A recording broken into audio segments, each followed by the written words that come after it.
नमस्कार प्रिय दर्शकों, मैं यशराज तिवारी आप सभी का बहुत बहुत स्वागत करता हूं प्रोफेशनल एस्ट्रोलॉजी पर।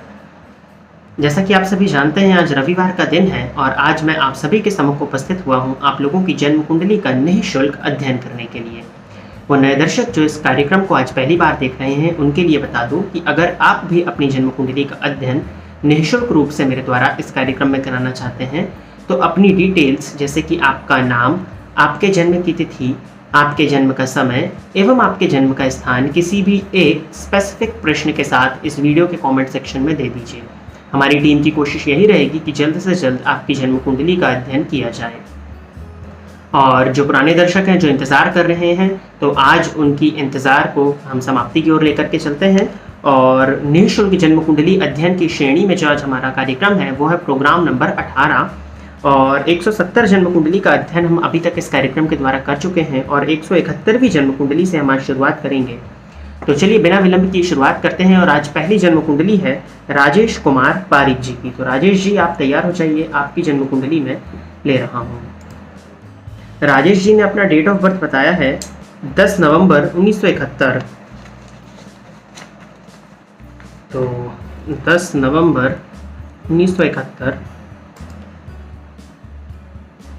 सुबह के 4:35 का इनका जन्म है और जन्म का स्थान है इनका वेस्ट बंगाल में कैलकाटा।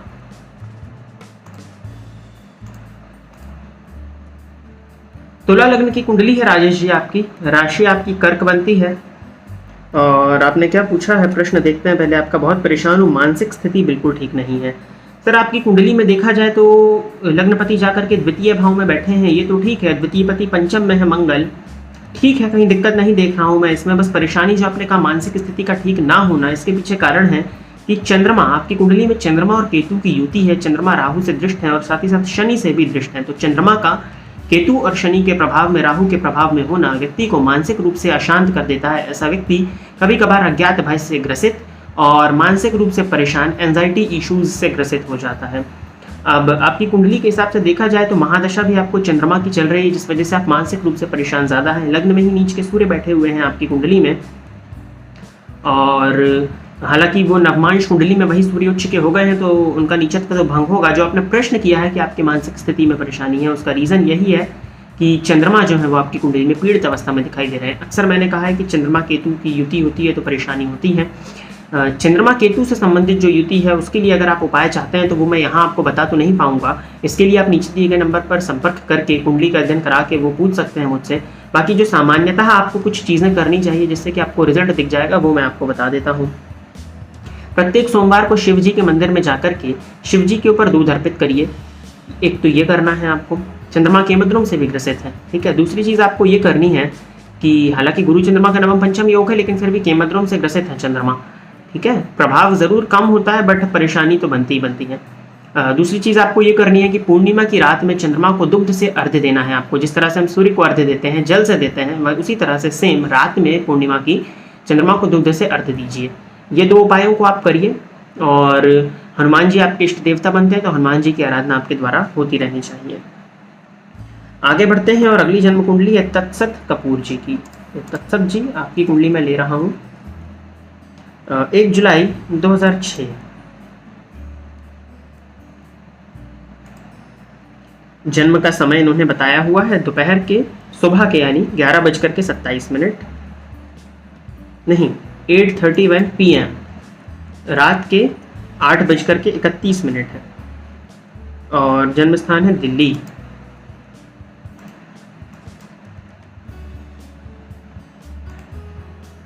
इनकी कुंडली है मकर लग्न की, राशि इनकी बनती है सिंह।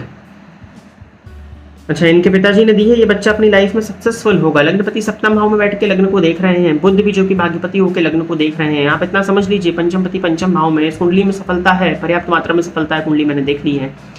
जीवन काल में प्रत्येक चीजें विलंबित होंगी, डिले होकर के इसको मिलेगी। डिले से घबराने की आवश्यकता नहीं है। चंद्रमा की महादशा भी चल रही है, इस लग्न में वो कारक नहीं होते, चंद्रमा मंगल आएंगे तो सफलता है इस कुंडली में। सर देखिए सिंपली मैं बता देता हूँ, सफलता है इस कुंडली में और सफलता विलंबित है, देर से इनको सफलता मिलेगी। उपाय के लिए इनसे महालक्ष्मी की आराधना और दुर्गा चालीसा का पाठ इनसे रोज कराया करिए। सूर्य को जल दिलवाने की आदत इनसे दिलवाइए। और इस बच्चे की जन्म कुंडली का अगर आपको संपूर्ण अध्ययन कराना है, कुछ प्रश्न इनके करियर वगैरह से संबंधित जो भी होगा, उसके लिए अगर आप चाहें तो आप नीचे दिए गए नंबर पर संपर्क करके इनकी कुंडली का जो प्रॉपर अध्ययन होता है वो आप करा सकते हैं।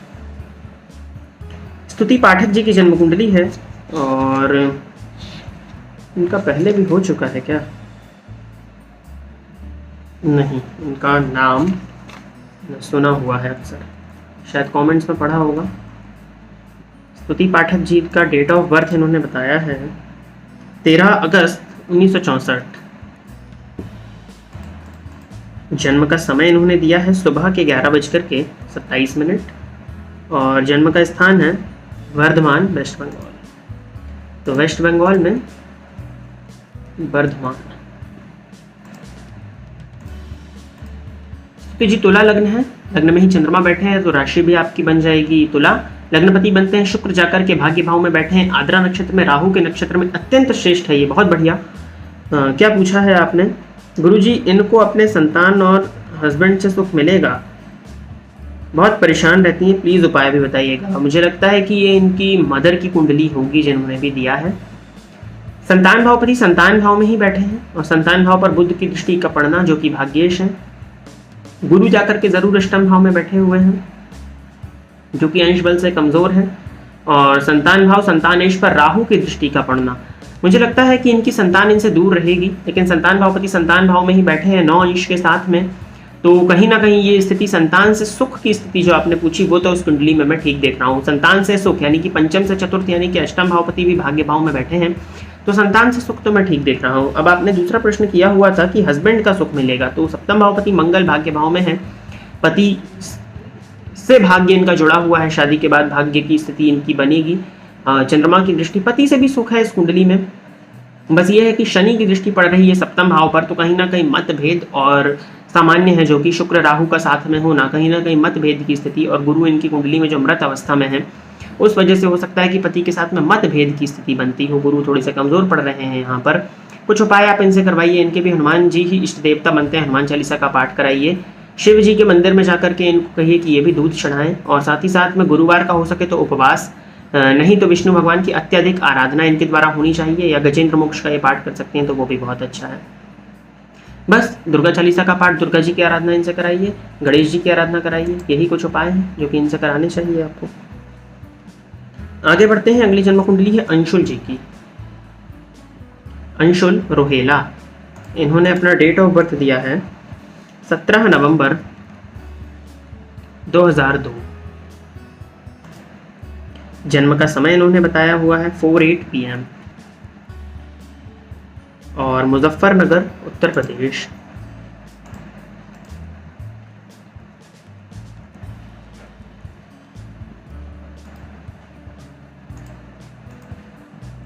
अंशुल जी मेष लग्न है आपका, राशि भी आपकी मेष बनती है। आपने पूछा हुआ है कि education aspect and career line please. पंचम भावपति सूर्य बनते हैं, जाकर के अष्टम भाव में बैठे हैं, बहुत ज्यादा रटने वाली कुंडली नहीं है ये, बहुत ज्यादा रट नहीं पाएंगे आप, रिसर्च वगैरह करने में आपका मन ज्यादा लगेगा।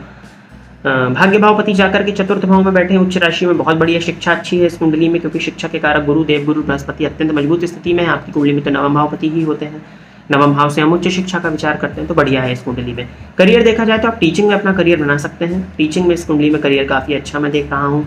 इसके अलावा अगर आपके पास में कुछ और ऑप्शन है जो कि आपने यहाँ दिए नहीं है, मुझे आपकी कुंडली में टीचिंग का करियर काफी ज्यादा बेहतरीन दिखाई पड़ रहा है, आप यहाँ पे आगे बढ़ सकते हैं।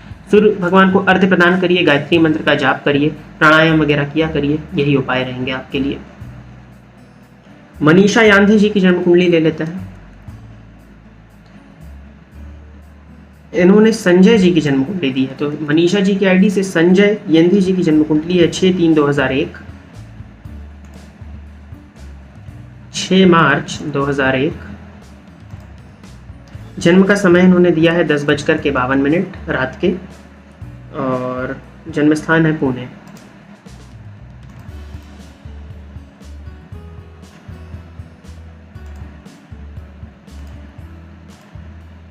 चलिए, तुला लग्न की कुंडली है संजय जी की, राशि इनकी कर्क बनती है। आपने पूछा विवाह कब होगा। सप्तम भावपति द्वितीय भाव में जाकर के बैठे हैं जो कि स्वग्रही हैं, सप्तम के बल को बढ़ाने वाले होंगे, और देवगुरु बृहस्पति की स्थिति को देखा जाए तो वृद्ध अवस्था में बैठे हैं अष्टम भाव में, और शुक्र के घर में तात्कालिक मित्रता है, सम हो जाएंगे ये। और नवमांश कुंडली में देखा जाए तो स्वराशि के हैं। अब बुध की महादशा इनको चल रही है, तुला लग्न की कुंडली बढ़िया है।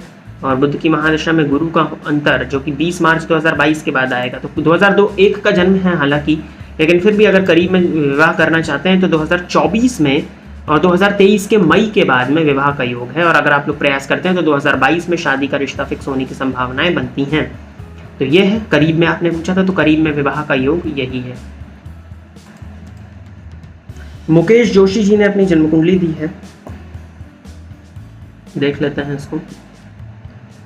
मुकेश जोशी जी का डेट ऑफ बर्थ है 3 मई 1990 सुबह के 11:05 और जन्म स्थान इन्होंने बताया हुआ है राजस्थान में, उदयपुर।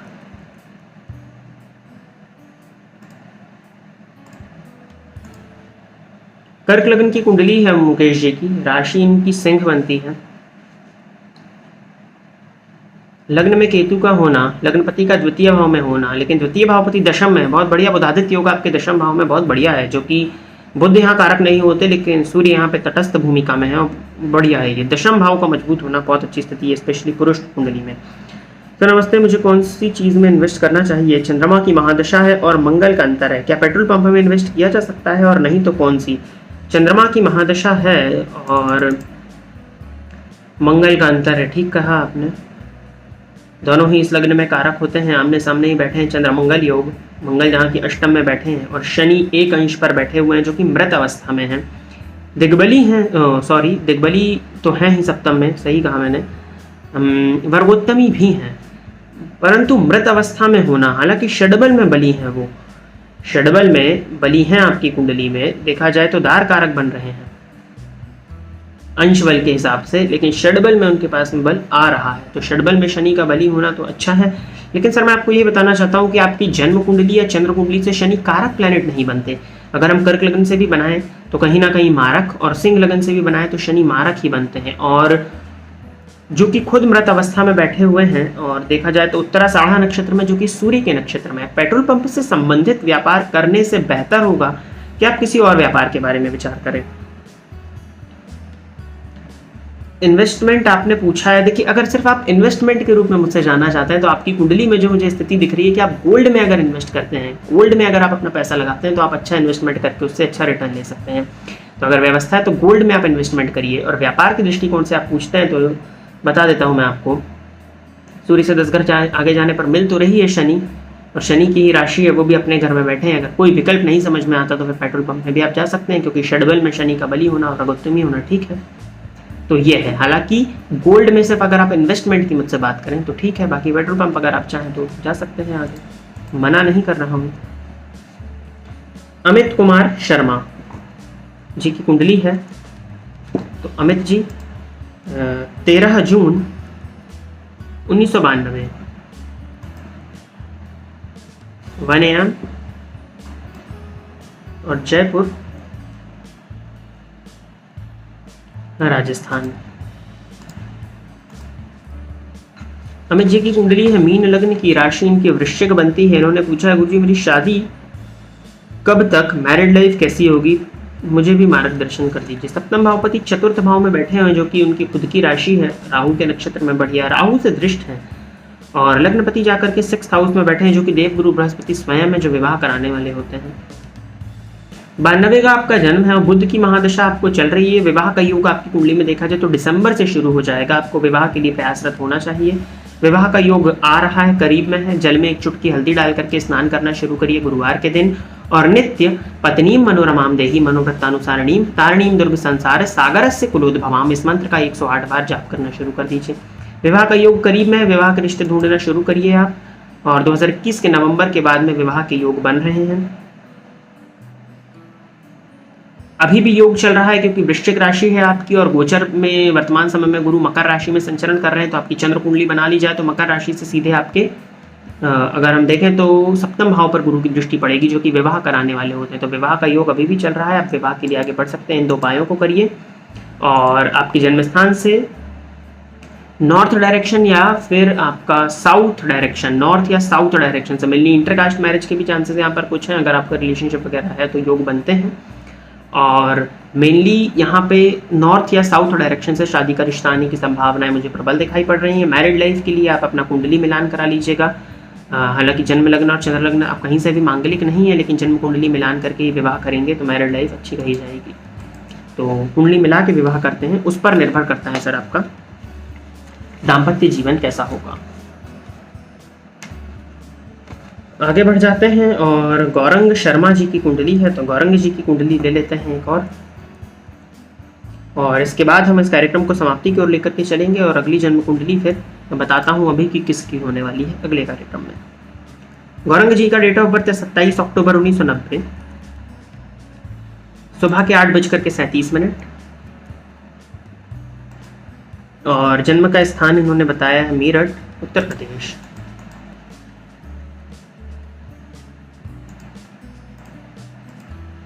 वृश्चिक लग्न की कुंडली है गौरंग जी, आपकी राशि आपकी मकर बनती है। ठीक है, 7.5 ही चल रही है आपको वर्तमान समय में मध्यम ढैया, और कुंडली वृश्चिक लग्न की तो परेशानी तो होगी यहाँ पे। हालांकि राशि मकर है तो ठीक है। इन्होंने लिखा है पंडित जी करियर नहीं बन पाया आज तक, विवाह भी नहीं हुआ है, कुछ बताइए क्या कभी अच्छा होगा। सर करियर क्यों नहीं बन पाया? दशमपति 12वें भाव में सूर्य जाके बैठे हैं नीच राशि में, जो कि करियर में उतार चढ़ाव की स्थिति को दर्शाते हैं। हालांकि लग्नपति लग्न को देख रहे हैं और चल रही है आपको 7.5 राहु की महादशा वृश्चिक लग्न की कुंडली में। समय ठीक नहीं था, समय बदल रहा है। सितंबर 2023 के बाद से गुरु की महादशा आएगी, जो कि गुरु उच्च राशि में है और भाग्य भाव में है। 200 दोषों का शमन यहाँ बैठ के करते हैं, तो वहां से आपके करियर और विवाह के योग जो है वो बनेंगे। और विवाह का योग अगर देखा जाए तो अभी अगस्त 2022 के बाद से बेटा विवाह के लिए प्रयास कर सकते हैं। जन्म स्थान से साउथ ईस्ट या साउथ डायरेक्शन से शादी का रिश्ता आने की संभावनाएं हैं और राहु की महादशा को बीत जाने दीजिए। सितंबर 23 के बाद में वक्त बदल रहा है और वो आपके लिए बेहतरीन मैं आते हुए देखता हूँ। उपाय के लिए आप विष्णु भगवान की आराधना और हनुमान चालीसा का पाठ सूर्य को जल देना शुरू करिए। तो प्रिय दर्शकों, इतनी ही जन्म कुंडली लेकर के आज मैं आप सभी के सम्मुख उपस्थित हुआ था। अगली जो जन्म कुंडली का कार्यक्रम होगा अगले सप्ताह, जो मैं आप सभी के सम्मुख निःशुल्क जन्म कुंडली अध्ययन का कार्यक्रम लेकर के उपस्थित होऊंगा। वहां पर हम परिणीता जी की जन्म कुंडली का अध्ययन करेंगे और इसके आगे जिस तरह से आप लोगों के प्रश्न आ रहे हैं हम लेके एक एक करके लेके चलेंगे इस कार्यक्रम को आगे। और वो नए दर्शक जो इस कार्यक्रम को आज पहली बार देख रहे हैं और मुझसे इस कार्यक्रम में अपनी जन्म कुंडली का अध्ययन कराना चाहते हैं, तो अपना नाम, अपने जन्म की तिथि, अपने जन्म का समय और अपने जन्म का स्थान किसी भी एक स्पेसिफिक प्रश्न के साथ इस वीडियो के कमेंट सेक्शन में दे सकते हैं। हमारी टीम की यही कोशिश रहेगी कि जल्द से जल्द आपकी जन्म कुंडली का अध्ययन किया जाए। तो आज के लिए बस इतना ही रखते हैं। पुनः अगले सप्ताह आप सभी के सम्मुख फिर से आपका प्रिय कार्यक्रम निःशुल्क जन्म कुंडली अध्ययन लेकर के उपस्थित हो जाऊंगा। तब तक के लिए इजाजत दीजिए, नमस्कार। फ़ोन पर बात करके कुंडली दिखाने के लिए आप स्क्रीन पर दिए गए नंबर पर कॉल, मैसेज या व्हाट्सएप करके पर्सनल अपॉइंटमेंट ले सकते हैं। अब आप YouTube के साथ साथ Facebook और Instagram पर भी मेरे अकाउंट को फॉलो कर सकते हैं, जहां पर आपको ज्योतिष से संबंधित जानकारी मिलती रहेगी।